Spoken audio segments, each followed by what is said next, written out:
There is lot of confusion and anxiety among the students and professionals from India, Pakistan, Nepal, Bangladesh, Afghanistan, and other countries about the upcoming immigration changes in Australia from January 2024, which is just around the corner now. These changes are going to affect overall immigration intake for Australia as it will be cut into almost half. In this video, I'm going to tell you what those changes are and also what could you do to make sure that if you're looking to study and work in Australia in the near future, how should you go about it? So let's get started. The first change which is going to happen is around age exception for skilled regional visas.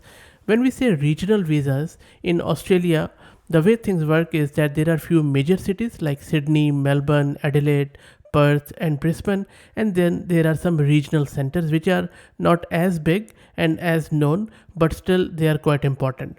So, for example, if you go to New South Wales, state of Australia, there is a regional center called as Dubbo, which is around 4 hour drive from Sydney, and it has got a good population around I would say 30,000 or something like that, and there is a drive from Australian government to get as many immigrants to those places as possible to give a boost to those regional areas economy and also to create more jobs and more business around it. And there are a lot of other business centers in New South Wales states like Orange. There's a Bathurst which is around 2.5 drive from Sydney, and if you go to Victoria, similarly there are a lot of regional centers there and in every state of Australia. And then these regional centers sometimes are closer to the big cities like Sydney, Brisbane, Melbourne, but sometimes they are bit farther inland in the outback. So the first change is that from 1st July 2024, that will be the last day of 2 year age exemption period for applicants requesting a skilled regional visa subclass 491. So after this change, you have to be under 45 years of age at the time of invitation. In my opinion, that is still quite a generous age limit because 45 is still, you're not that young. So most of applicants should still be able to apply if they are looking to relocate to another country such as Australia. And as I mentioned earlier, I travel a lot to regional centers in New South Wales because I'm based in Sydney. I also go to Queensland and Victoria, and I can tell you that there's a huge skill shortage there, especially in certain areas, which I'll mention shortly further in the video. Second change which is going to happen is around modification to working holiday visa extension age limit. Look, if you are in subcontinent or in other countries except UK, so this might not be that much relevant, but let me explain it. From 31st January 2024, Australia will remove the age limit for working holiday visa extensions under subclass 462 for countries that meet requirements. That's mainly, in my humble opinion, geared towards Australia UK agreements or some other countries maybe. Thirdly, it is to do with Australian neighbors, and this is more related to Pacific Islanders who are the closest neighbors of Australia, such as Cook Island, Fiji, Tonga, Samoa, etc. There is engagement visa or PEV, which is temporary visa that grants 3K or 3,000 Pacific Islanders to stay in Australia for some time. So it has nothing to do with anyone from subcontinent, so you can ignore it if you are from that area. Then this is an interesting one. This change is related to regional visas for applicants with high incomes. As I mentioned earlier, Australian government is very keen to get more skilled migration into the regional areas to increase the job opportunities, to put new life into the economy of those regions, plus create more diversity around it.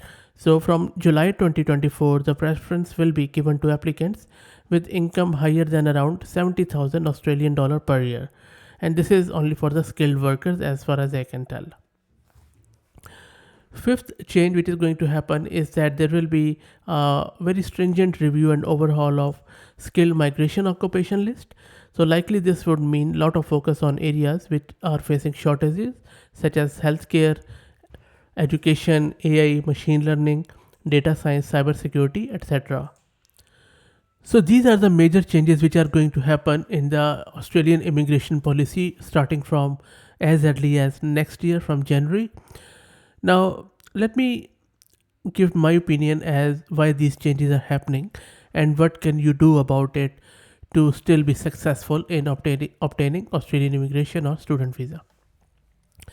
Before I give you my opinion, let me make a disclaimer. I'm not a immigration agent and I have nothing to do with it. So it is just my personal opinion and I'm just trying to answer the questions which I get in a lot of my videos about AI and data science. So I'm just trying to help out the community here. Okay. Now, as I mentioned, I'm based in Sydney, Australia, and I can first tell you firsthand that there are various reasons behind these changes which are happening. The biggest reason is that in all Australian cities, especially in Sydney and Melbourne, rents and house prices have increased a lot due to increased population and less number of dwellings or houses. It's also putting a lot of strain on infrastructure around all of these cities, even the regional ones, I would say.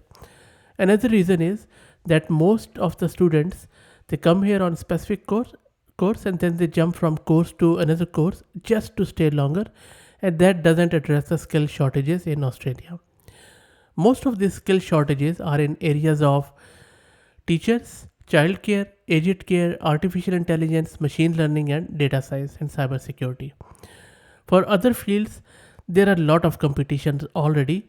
And if you're coming here, for example, as cloud engineer or as a software engineer, project manager, then I think it will be very hard for you to find a job. But if you are related to these fields, which I just mentioned, for example, AI, if you're an AI engineer, if you're a data scientist, data engineer, cybersecurity guru, then I believe you will have a lot of success there and it will be very easy to find a good job, well paying job. Because remember, Australia is an expensive country, so you would need a good income to survive here or to live peacefully. Because if you have to even suffer in Australia and if you don't have money, if you can't meet your end meets, then why immigrate in first place? Anyway, so if you want to work and study in Australia, then target these fields which I have just mentioned and you should be fine. If you still have any questions or if you want to share your experience as what do you think, or if you're already in Australia, then for the benefits of others, please share your experience. And if you have any questions related to AI and what you can read or how you can get yourself trained in machine learning, let me know and I'll be happy to help. Because even if you are not an expert in AI or machine learning or data engineering, you still can be. And that is where this channel can help, the community around this channel can help. So feel free to ask questions around that. Thanks for watching and good luck. If you like the content, please consider subscribing to the channel. Thank you very much.